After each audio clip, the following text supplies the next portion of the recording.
Okay, so now let us discuss theorems on secant segments, tangent segments, and external secant segment. So first, unahin muna natin tong external secant segment. So pag sinabi pong external secant segment, an external secant segment is the part of a secant segment that is outside a circle. So, pag sinabi pong external secant segment, ito po yung part ng secant segment, which is pag sinabing secant, it touch the circle at exactly 2 points. So, for example, in this figure, we have secant line because it touched the circle at exactly 2 points. And ang tinatawag na external secant segment is itong nasa labas, which is line BC. Okay po, and itong line AC, ito po yung secant line, itong buo. And yung external secant segment niya is itong line segment BC because nasa labas siya ng circle. Kaya sinabing external, nasa labas. So, dito naman to sa kabila, this is line DC, that is an example of secant line. And ito pong line FC, that is the external secant segment. So, ano ba yung sinasabi doon? If two secant segments are drawn to a circle from an exterior point, then the product of the length of one secant segment and its external secant segment is equal to the product of the length of the other secant segment and its external secant segment. So, ang haba. So, may nabanggit pong product. Pag sinabi pong product, that is to multiply. So, ang sinasabi po sa theorem is isang buo, line AC times product daw kaya times line BC. So, ito pong isang buo and then yung nasa labas. So, ganun din dito. Isang buo, line DC times itong nasa labas, FC. So, ayan po yung kinalabasan sa theorem. Parang ganyan.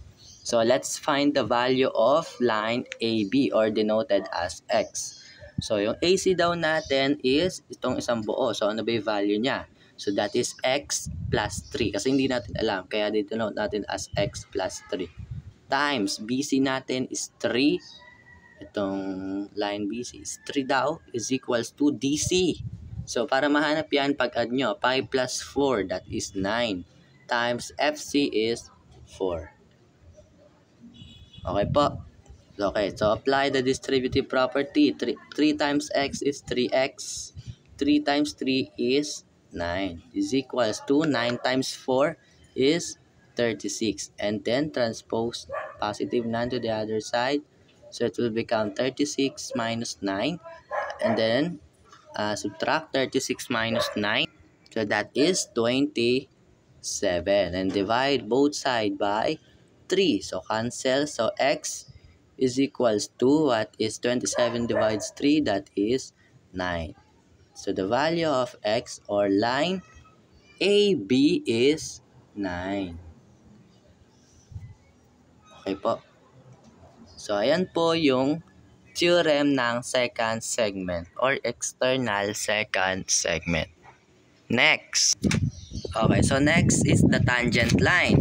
So, ang sabi po sa tangent line, if a tangent segment and a secant segment are drawn to a circle from an exterior point, then the square of the length of the tangent segment, so meaning daw yung tangent line is i-square daw natin or lalagyan natin ng exponent na 2 is equal to the product of the length of one secant segment and its external secant segment. So, same lang din naman doon. Ang pinagkaiba lang is itong tangent line is i-square natin. And then dito sa secant line is isang buo and then yung nasa labas, which is itong line segment VX. Ito yung external secant. And ito yung isang buo, UY. Okay po. So, let's find the tangent line which is denoted by X. So, ang sabi daw, the tangent line is to square. So, meaning X squared. Okay po, yan. Is equals to line UY is 25 times itong line UX is 9. So, ganyan lang din po. So, we have X squared is equals to 25 times 9 is 225. 5. And then the square root both sides. So cancel na to. So matitira is x is equals to square root of 225.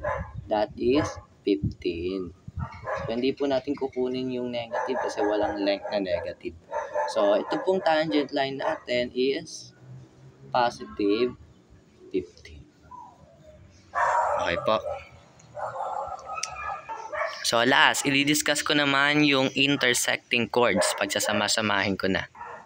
Okay, so let us have a theorem on intersecting chords. So pag sinabi po natin chord, it is a line segment that joining two points on the circle. So meaning daw meron daw line sa loob ng circle na ang endpoints niya is nasa circumference ng circle. So ang theorem on two intersecting chords, if two chords of a circle intersect, then the product of the measure of the segments of one chord is equal to the product of the measures of the segment of the other chord.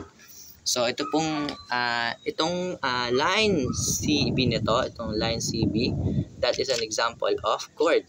And ito daw, itong kalahati nito and itong kalahati is the product. Okay po. So product pa rin means to multiply. Okay po. So from the theorem, ganito po yung magiging formula niyan.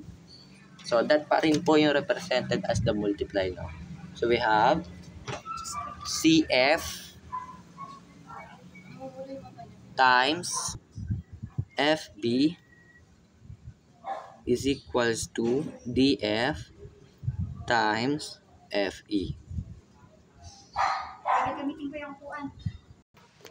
So, yung value ng line CF is 3 times line FB, which is denoted by X, so X is equals to line DF is 6 times FE is 4.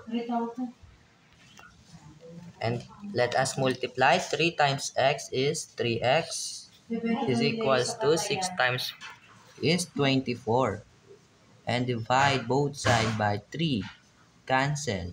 So X is equals to 24 divides 3 is 8. So the length of the line FB is 8.